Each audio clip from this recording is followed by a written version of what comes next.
That's right, yes. Those missiles fired shortly before what at local time was coming up to 9 o'clock, and that was exactly when the warning had been that there was likely to be a surprise in Tel Aviv. That was what Hamas's military wing was talking about. And it was less than an hour after the Israeli attack on that 13-story residential building inside Gaza, the Hanadi building.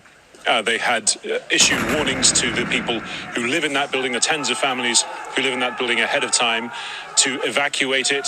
And it was then brought down with at least 2 strikes. Hamas had said that attacks on residential areas would be met with an intensification and longer range in terms of its rocket response. Then it said that it would attack Tel Aviv, and it has made good on that escalatory pledge, just as Israel said that it was going to increase the pace and the intensity of its own attacks. So both sides are seemingly set on an escalatory path right now. And this attack on Tel Aviv, it represents the most serious such breach of Israeli defenses in the main big city of Israel on the Mediterranean coast there, home to a very large population. And this does represent an extremely dangerous last hour in what was already the biggest escalation we've seen since the last war in 2014. The U.S. State Department, Harry, says that the U.S. is deeply concerned about the escalation. It's not, but yes, so injuries are already being counted. If there are greater numbers of fatalities, of course, that leads further to the escalatory tendency of this whole situation. The reports we were getting out of Gaza were that Egyptian attempts to mediate had so far not been met with success. There were reports that they had been trying to persuade Hamas in the first instance to dial down the level of its rocket fire and then try and convince Israel to respond. However, neither side apparently in the mood to do those things. The build-up of tension has been going on for a month now, since the beginning of Ramadan. We have one more day of Ramadan on Wednesday before the Eid festival. And this is the kind of situation that Eid will be marked in the midst of.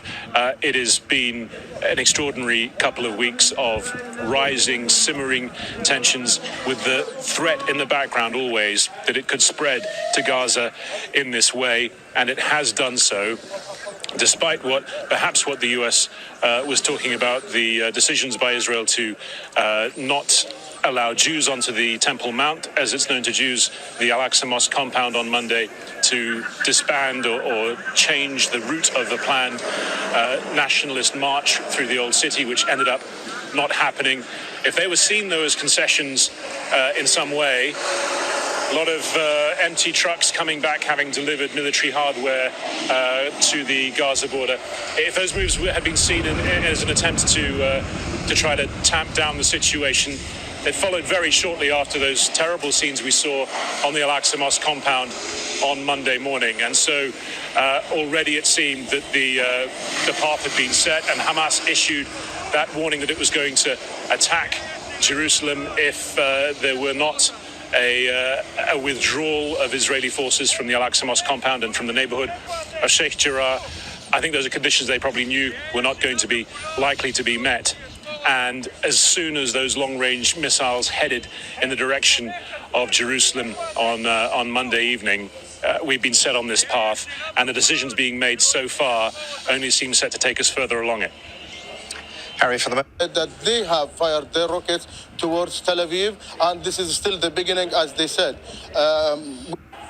Safwat, for the moment, many of this conflict, if you want to call it that way, between Israel and Gaza tonight is the most important aspect of it, in the sense that there is no two sides per se.